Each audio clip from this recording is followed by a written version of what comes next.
are adjustable in 2 directions. So you can aim them down or twist them out. I'm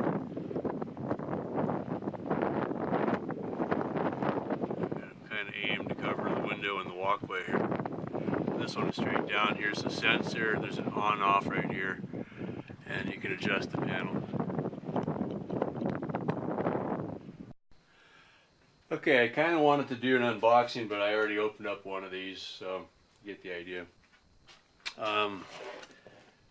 Intelligent safety LED sensor light. There's 2 units in here.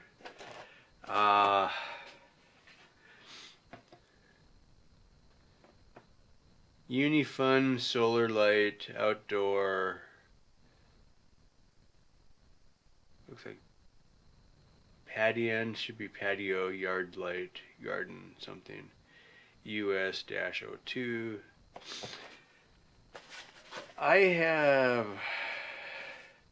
This was something that was sent to me by one of the viewers, so thank you very much.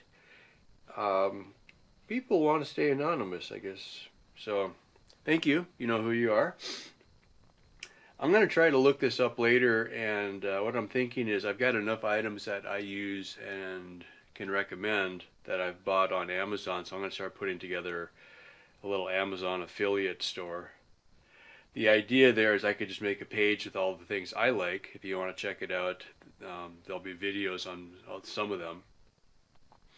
And I'll only put links up to things that I either want to buy or have bought and think are good. Okay. So I'll try to get a link to this.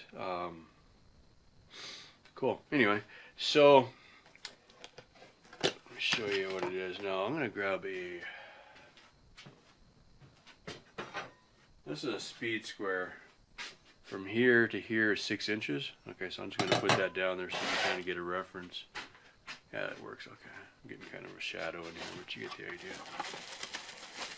And this one was plain cardboard box wrapper kind of thing.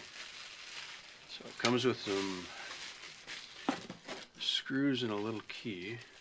Looks like I lost the key already. Another one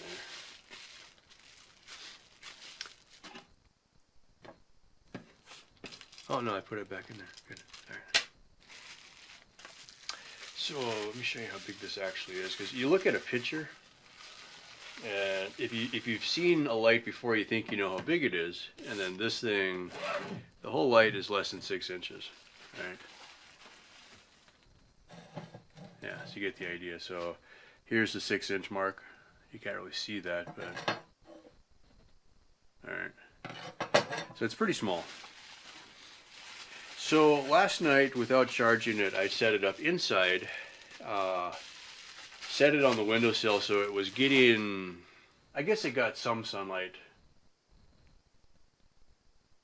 No, it wouldn't have got any direct sunlight. It was getting light from outside, but no direct sunlight. I had to think what time I got it. The time I got back from the post office, it was afternoon, and the only window I have faces east, so it would have gotten no light. All right. So I got the clear film over the lights.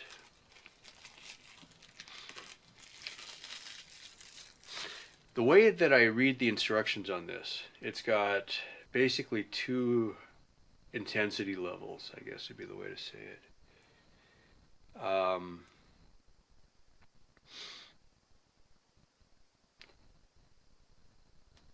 It's on, okay, so daytime it's not on, you don't see the light.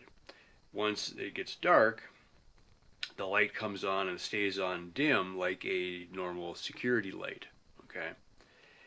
And then if it detects motion, the light turns on bright, okay? This little white thing right here in the middle is the motion sensor. It's a PIR sensor.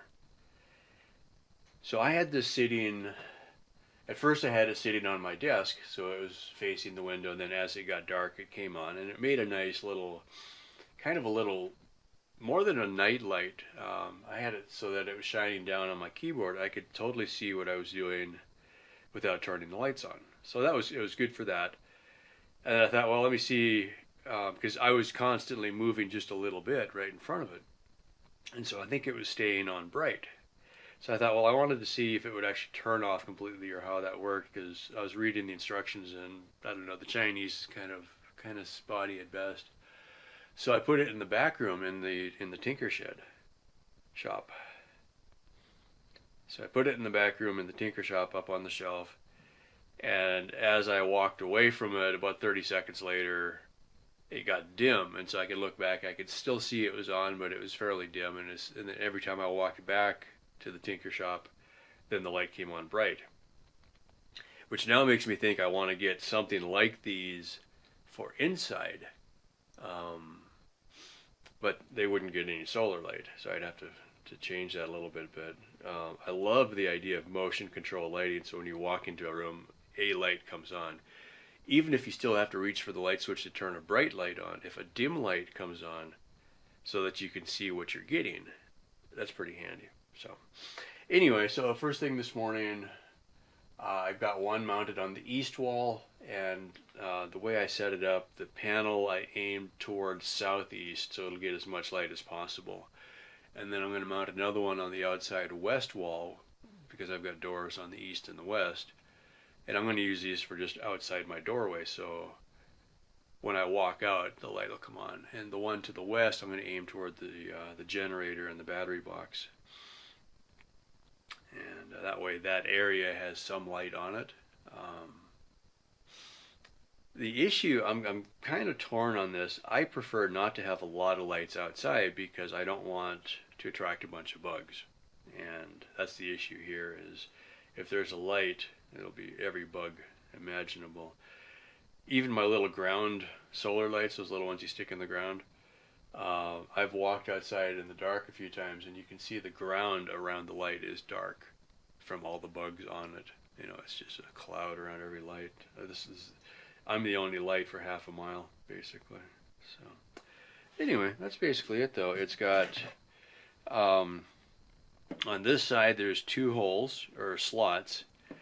The first one I put up, I tried using 2-inch construction screws, and the head of the screw is too big to get up into the slot, so that didn't really work. So I had to redo it. It also comes with these anchors, which I'm not a fan of, but for something like this, I figured, well, okay, this was designed to be used with these anchors and screws, right? So I thought, well, let's go ahead and just use it the way it was designed, so that seemed all right. The screws are pretty small, but that's what it was made for, right? So it just slides in there and hooks up.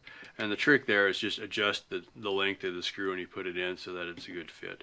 This will have a little bit of a wedge feeling to it, so as you slide it in, it'll lock it. The last thing of note, this little key that it comes with, it's a little loop handle.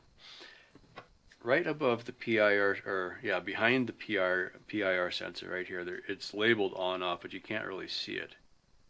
But there's a little silver label here, and it says, use the small pin, insert to the hole to turn the light first before use. Okay, so turn it on before you use it, basically. So in shipping mode, this thing it would be on because it doesn't see the light. Okay. So what we do, we slide the pin in the hole, and it's actually at an angle. So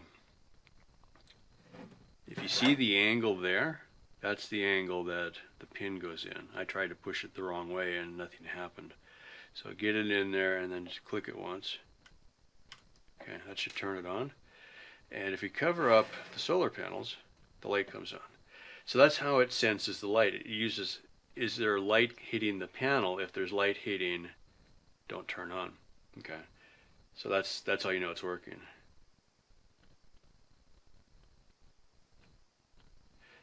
And that would be the bright setting, I think.